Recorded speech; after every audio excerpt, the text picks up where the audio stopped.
सद्गुरुनाथ महाराज की जय। सत की वाणी, सत की जबानी। ग्रह शांत करने के 10 अचूक उपाय। पहला, मंत्र जप। दूसरा, हवन, मंत्र उच्चारण के साथ अग्नि में आहुतियां डालना। तीसरा, धर्म ग्रंथों का स्वाध्याय। चौथा, धर्म की कमाई। अधर्म की कमाई घर में कभी न लाना। पांचवा, अहिंसा का पालन। मन, कर्म वचन से दूसरों को दुख न देना। छठवां, परहित में सदा लगे रहना। सातवां, दरिद्र नारायण का भोजन, भूखे प्राणियों को भोजन खिलाना। आठवां, अपनी ज़रूरतें कम से कम रखना। नौवां, त्याग और वैराग को मन के मंत्री बनाना। और 10वां, पूर्ण शरणागति, हर स्थिति में सदा भगवत इच्छा में रहना। हे बुद्धे, इन 10 नियमों का दृढ़ता से पालन करने से ग्रहों की अग्नि अवश्य ही शांत होती है। ओम श्री साईं। ओम साईं आनंदाय नमः। सत की वाणी, सत की जबानी। श्री आनंद साईं जी के अमृत प्रवचनों में से। सत साधन। जो भी साधना आप कर रहे हो, संध्या रोज करते हो, पाठ रोज करते हो, नाम सिमरन रोज करते हो, या जो भी साधना आप जिंदगी में अभी तक कर रहे हो, आप लोगों के लिए देखना अत्यंत ज़रूरी है कि आप लोग आगे बढ़ रहे हो कि नहीं। बहुत ही ज़रूरी बात है। आप लोगों को सदा ये चीज़ देखने की बड़ी भारी ज़रूरत है। पर आपको समझना चाहिए कि सदा इस बात को देखते रहो, देखते जाओ कि जो साधना हम कर रहे हैं, इससे हम आगे बढ़ रहे हैं कि नहीं। यदि ये चीज़ आप नहीं देखेंगे तो बरसों बीत गए और आप वहीं के वहीं खड़े रहे तो भाई जीवन की बाजी हार जाएगी, जन्म मरण की बाजी हार जाएगी। तो सदा जो भी साधना कर रहे हो, साथ साथ विचार करते जाओ। अभी तक जो साधना आपने किया है उस पर विचार करो।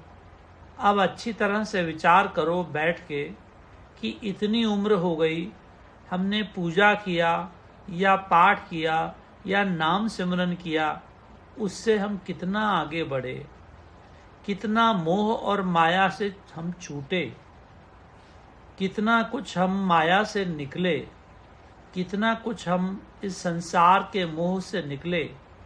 अगर वैसे के वैसे ही कीचड़ में पड़े हुए हैं जैसे आज से 10-20 साल पहले थे, तो भाई तुम्हें जागने की बड़ी भारी ज़रूरत है। गुरु महाराज की ये वाणी तुम्हें जगाने के लिए बोली जा रही है कि जागो, टाइम बहुत कम है, समय बहुत कम है, और ये समय अगर व्यर्थ चला गया तो सिवाय रोने के कुछ हाथ नहीं आएगा।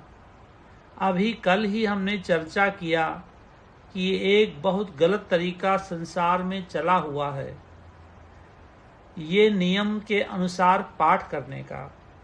आप इसको गलत नहीं समझना। हमारा मतलब ये नहीं है कि आप रामायण जी का पाठ नहीं करो, या आप गीता का पाठ नहीं करो, या आप सुखमनी साहब का पाठ नहीं करो, या जपजी साहब का पाठ नहीं करो। करो, लेकिन किस तरीके से करो उसको समझो, किस लिए करो उसको समझो। सबसे बड़ी बात तो ये है कि पाठ करने की ज़रूरत सोचो किस लिए है। वो इसीलिए है कि जो कुछ उसमें भगवान ने या गुरु महाराज ने आदेश दिए हैं उस आदेश के ऊपर हमने जीवन ढालना है। उन्होंने इसलिए नहीं बोले कि इसको रोज पढ़ते जाओ, खाली सवेरे उठो और पढ़ डालो और दिन को उसके खिलाफ सारा दिन उल्टे कर्म करते रहो। ये उनका कभी मतलब नहीं था, ये भगवान का कभी मतलब नहीं था, ये गुरु महाराज का कभी मतलब नहीं था कि तुम उसको खाली सवेरे पढ़ डालो। उन्होंने तो तुम्हारे जीवन को उठाने के लिए ये सब आदेश दिए हैं, ये सब वाणी लिखी है, और तुम अगर सारी उम्र खाली इसको पढ़ते ही रहे और पढ़कर ये समझा हम बड़ा पुण्य कमा रहे हैं, तो फिर उससे क्या बनने वाला है? वहीं के वहीं तुम्हारे से पहले हजारों जीव इसी तरह जन्म मरण की बाजी हार कर चले गए, इसी गलत फहमी में।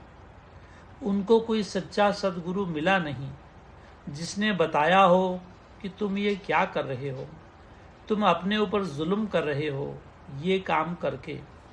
हमें रामायण जी को पढ़ना नहीं है, रामायण जी में रहना है। हमें गीता को पढ़ना नहीं, गीता में रहना है।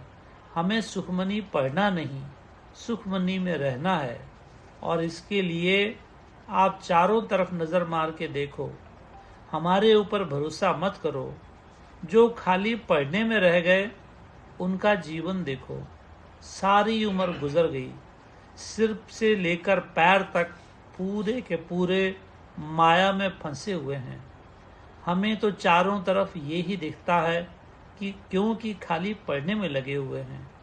वो ये सोचते हैं कि हम सवेरे उठे, हमने गीता का पाठ कर डाला, रामायण जी का पाठ कर डाला, सुखमनी का पाठ कर डाला, हमने पुण्य कमा लिया। कुछ नहीं बना।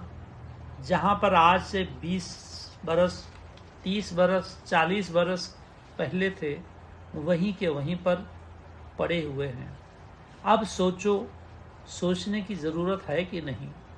कितनी भारी सोचने की ज़रूरत है।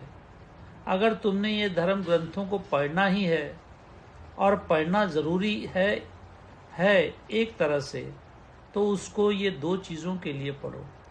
एक तो नियम को एक तरफ रख दो, प्रेम में मगन होकर रामायण जी के 2 श्लोक पढ़ो और मगन हो जाओ, आनंद में डूब जाओ, और आधा घंटा उसी आनंद में जितनी देर डूबे रह सकते हो डूबे रहो। सुखमनी पढ़ना है तो 2 अष्टपदी पढ़ो और वो अमृतमय वाणी पढ़कर डूब जाओ उसमें, खो जाओ उसमें, बजाय इसके कि उसको एकदम जल्दी से आधे घंटे में उस नियम को पूरा करने के लिए, ख़त्म करने की तरफ तुम्हारा ध्यान हो। क्या लिखा है उसकी तरफ तुम्हारा ध्यान नहीं हो, उसको जीवन में लाना उसकी तरफ ध्यान नहीं है। रामायण जी का पाठ करने बैठो तो अरे रामायण जी को 12 घंटे में ख़त्म कर देने का है। ऐसे लोगों को बुलाओ जो जल्दी जल्दी पाठ करें, नहीं तो देरी हो जाएगी। अब उससे क्या मिलने वाला है? रामायण जी तो है कि 2 श्लोक पढ़ो और भगवान के प्रेम में डूब जाओ। तुम्हारे आँखों से आंसू बहने लगे, तुम्हारा गला रुंध जाए, तुम्हारे शरीर में कंपकपी लग जाए, वो पढ़ना है। अगर ऐसे पढ़ोगे तो कुछ मिलेगा, अगर ऐसे नहीं पढ़ोगे तो भैया तुम्हारी साधना गलत है। बैठकर सोचो, अभी टाइम है, अभी भी सोचोगे तो तुम्हारी कुछ बात बन जाएगी, नहीं तो बुरी हालत होने वाली है। मैं आपको पुकार कर कह रहा हूँ, ये गुरु महाराज की वाणी को सदा अपने मन में धारण करके रखो। अगर इस उलट रास्ते पर चल रहे हो तो इसको छोड़ दो अभी से। जो भी साधना करते हो साथ साथ देखो कि हम आगे बढ़ रहे हैं कि नहीं, भगवान की तरफ जा रहे हैं कि नहीं, वहीं पर तो नहीं बैठे हैं। माया से हम निकल रहे हैं कि बाल बच्चों के मोह में पड़े हुए हैं, कि पैसे के मोह में ही पड़े हुए हैं कि उसमें से कुछ निकले। ये टेस्ट है आप लोगों को देखने का। आप अपने को देखो, अपनी सही पोजीशन जानो।